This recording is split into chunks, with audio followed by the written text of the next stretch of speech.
Friends, ಎಲ್ಲರಿಗೂ ನಮ್ಮ ಅಮ್ಮನ ಅಡುಗೆಗೆ ಸ್ವಾಗತ. ನೀವೇನಾದರೂ ನಮ್ಮ ಚಾನಲ್ನ ಸಬ್ಸ್ಕ್ರೈಬ್ ಮಾಡ್ಕೊಂಡಿಲ್ಲ ಅಂದರೆ ಸಬ್ಸ್ಕ್ರೈಬ್ ಮಾಡ್ಕೊಳ್ಳಿ. ಹಾಗೆಯೇ ಪಕ್ಕದಲ್ಲಿ ಬರುವ ಬೆಲ್ ಐಕನ್ನ ಕ್ಲಿಕ್ ಮಾಡ್ಕೊಳ್ಳಿ. ಇವತ್ತು ನಾನು ಮಾಡ್ತಾ ಇರುವಂಥ ರೆಸಿಪಿ ಗ್ರೀನ್ ಚಿಲ್ಲಿ ಚಟ್ನಿ. ಹಸಿಮೆಣಸಿನಕಾಯಿಂದ ಚಟ್ನಿ ಮಾಡೋದು ಹೇಗೆ ಅಂತ ತೋರಿಸ್ಕೊಡ್ತಾ ಇದ್ದೀನಿ ಫ್ರೆಂಡ್ಸ್. ಖಾರ ತಿನ್ನೋರು, ಸ್ಪೈಸಿಯಾಗಿ ಬೇಕು ಅನ್ನೋರು ಈ ಥರ ಚಟ್ನಿ ಮಾಡ್ಕೊತೀನಿ. ತುಂಬಾ ಚೆನ್ನಾಗಿರುತ್ತೆ. ಚಪಾತಿ, ಇಡ್ಲಿ, ದೋಸೆ ಜೊತೆ ಎಲ್ಲ ತುಂಬಾ ಚೆನ್ನಾಗಿರುತ್ತೆ ಫ್ರೆಂಡ್ಸ್. ಇವಾಗ ಗ್ರೀನ್ ಚಿಲ್ಲಿ ಚಟ್ನಿ ಮಾಡೋದಕ್ಕೆ ಬೇಕಾಗಿರೋ ಇಂಗ್ರೀಡಿಯೆಂಟ್ಸ್ ನೋಡ್ಕೊಂಬರೋಣ. ಇಲ್ಲಿ ನಾನು 1 ಇಂಚು ಶುಂಠಿನ ಇದ್ರ ಚಿಕ್ಕದಾಗಿ ಕಟ್ ಮಾಡಿ ಇಟ್ಕೊಂಡಿದ್ದೀನಿ. 2 ಟೊಮೆಟೊನ ಇದ್ರ ಕಟ್ ಮಾಡಿ ಇಟ್ಕೊಂಡಿದ್ದೀನಿ. ಹಸಿಮೆಣಸಿನಕಾಯಿ 25 ಅಷ್ಟು ತೊಗೊಂಡಿದ್ದೀನಿ. ಹುಣಸೆ ಹಣ್ಣು ಸ್ವಲ್ಪ ತೊಗೊಂಡಿದ್ದೀನಿ. ಕೊತ್ತಂಬರಿ ಸೊಪ್ಪು 1/4 ಕಪ್ ಅಷ್ಟು ತೊಗೊಂಡಿದ್ದೀನಿ. ಈರುಳ್ಳಿನ ಈ ಥರ ಉದ್ದುದಕ್ಕೆ ಕಟ್ ಮಾಡಿ ಇಟ್ಕೊಂಡಿದ್ದೀನಿ 2. ಮತ್ತು ಬೆಳ್ಳುಳ್ಳಿ 7 ಇದ್ರೆ ಸುಲಿದು ಇಟ್ಕೊಂಡಿದ್ದೀನಿ. ಎಣ್ಣೆ 3ರಿಂದ 4 ಟೇಬಲ್ ಸ್ಪೂನ್. ಸಾಸಿವೆ 1/4 ಟೀ ಸ್ಪೂನ್ ಅಷ್ಟು ತೊಗೊಂಡಿದ್ದೀನಿ. ಕಡಲೆಬೇಳೆ 1 ಟೇಬಲ್ ಸ್ಪೂನ್. ಉದ್ದಿನಬೇಳೆ 1 ಟೇಬಲ್ ಸ್ಪೂನ್. ಒಣಮೆಣಸಿನಕಾಯಿ 4 ತೊಗೊಂಡಿದ್ದೀನಿ ಒಗ್ಗರಣೆಗೆ. ಮತ್ತು ಬೆಲ್ಲ 1 ಟೇಬಲ್ ಸ್ಪೂನ್ ಅಷ್ಟು ತೊಗೊಂಡಿದ್ದೀನಿ. ರುಚಿಗೆ ತಕ್ಕಷ್ಟು ಉಪ್ಪು. ಮಾಡೋದು ಹೇಗೆ ಅಂತ ನೋಡೋಣ. ಮೊದಲು ಸ್ಟವ್ ಹಚ್ಚಿ ಒಂದು ಕಡಾಯನ್ನು ಇಟ್ಕೊಂಡಿದ್ದೀನಿ. ಇವಾಗ ಸ್ವಲ್ಪ ಎಣ್ಣೆ ಹಾಕ್ಕೊತಾ ಇದ್ದೀನಿ. 2 ಟೇಬಲ್ ಸ್ಪೂನ್ ಎಣ್ಣೆ ಹಾಕ್ಕೊಂಡಿದ್ದೀನಿ. ಇವಾಗ ಬೆಳ್ಳುಳ್ಳಿ ಮತ್ತು ಶುಂಠಿನ ಹಾಕ್ಕೊತಾ ಇದ್ದೀನಿ. ಹಾಕ್ಕೊಂಡು ಲೈಟಾಗಿ ಫ್ರೈ ಮಾಡ್ಕೋಬೇಕು. ನೋಡಿ ಫ್ರೆಂಡ್ಸ್, ಸ್ವಲ್ಪ ಹೊತ್ತು ಈ ಥರ ಫ್ರೈ ಮಾಡ್ಕೋಬೇಕು. ಲೈಟಾಗಿ ಕಲರ್ ಚೇಂಜ್ ಆಗಬೇಕು. ಇವಾಗ ನಾನು ಹಸಿಮೆಣಸಿನ್ಕಾಯಿ ಹಾಕ್ಕೊತಾ ಇದ್ದೀನಿ. ಈ ಥರ ಕಟ್ ಮಾಡಿ ಹಾಕ್ಕೊಂಡಿದ್ದೀನಿ. ನೀವು ಹಾಗೆ ಉದ್ದುದ್ದಕ್ಕೆ ಹಾಕೋಕೆ ಹೋಗಬೇಡಿ, ಸಿಡಿಯೋ ಚಾನ್ಸಸ್ ಇರುತ್ತೆ. ಈ ಥರ ಕಟ್ ಮಾಡಿ ಅರ್ಧ ಕಟ್ ಮಾಡಿ ಹಾಕ್ಕೊಳ್ಳಿ.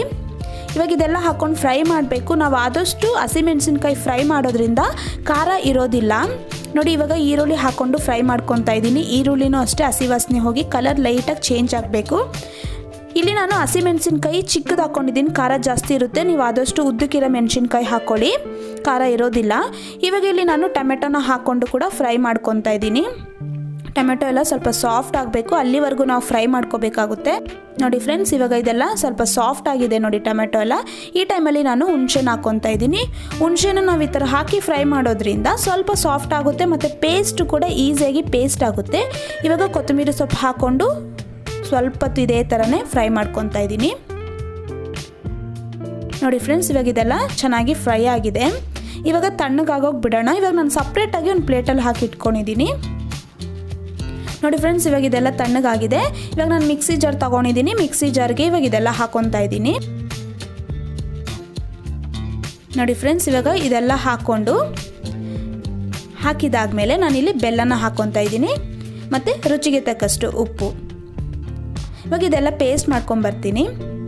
ನೋಡಿ ಫ್ರೆಂಡ್ಸ್, ಎಲ್ಲ ಪೇಸ್ಟ್ ಆಗಿದೆ ನೋಡಿ. ಜಾಸ್ತಿ ಕೂಡ ನುಣ್ಣಗೆ ಪೇಸ್ಟ್ ಮಾಡ್ಕೋಬೇಡಿ, ಸ್ವಲ್ಪ ತರಿ ಕನ್ಸಿಸ್ಟೆನ್ಸಿ ಇದ್ರೇನು ಓಕೆ. ಇವಾಗ ನೋಡಿ, ಒಗ್ಗರಣೆಗೆ ನಾನು ಸ್ಟವ್ ಹಚ್ಚಿ ಒಂದು ಚಿಕ್ಕ ಕಡಾಯಿ ಇಟ್ಕೊಂಡಿದ್ದೀನಿ. ಇವಾಗ ಸ್ವಲ್ಪ ಎಣ್ಣೆ ಹಾಕ್ಕೊತಾ ಇದ್ದೀನಿ. 1 ಟೇಬಲ್ ಸ್ಪೂನ್ ಎಣ್ಣೆ ಹಾಕ್ಕೊಂಡು, ಎಣ್ಣೆ ಬಿಸಿ ಆದಮೇಲೆ ಸಾಸಿವೆ ಹಾಕ್ಕೊಂಡಿದ್ದೀನಿ. ಸಾಸಿವೆ ಎಲ್ಲ ಚೆನ್ನಾಗಿ ಸಿಡಿದ ಮೇಲೆ ಕಡಲೆಬೇಳೆ, ಉದ್ದಿನಬೇಳೆ ಹಾಕ್ಕೊಂಡು ಲೈಟಾಗಿ ಫ್ರೈ ಮಾಡ್ಕೋಬೇಕು. ಕಡಲೆಬೇಳೆ, ಉದ್ದಿನಬೇಳೆ ಹಾಕೋದ್ರಿಂದ ಫ್ಲೇವರ್ ಕೂಡ ಚೆನ್ನಾಗಿರುತ್ತೆ, ಟೇಸ್ಟು ಚೆನ್ನಾಗಿರುತ್ತೆ.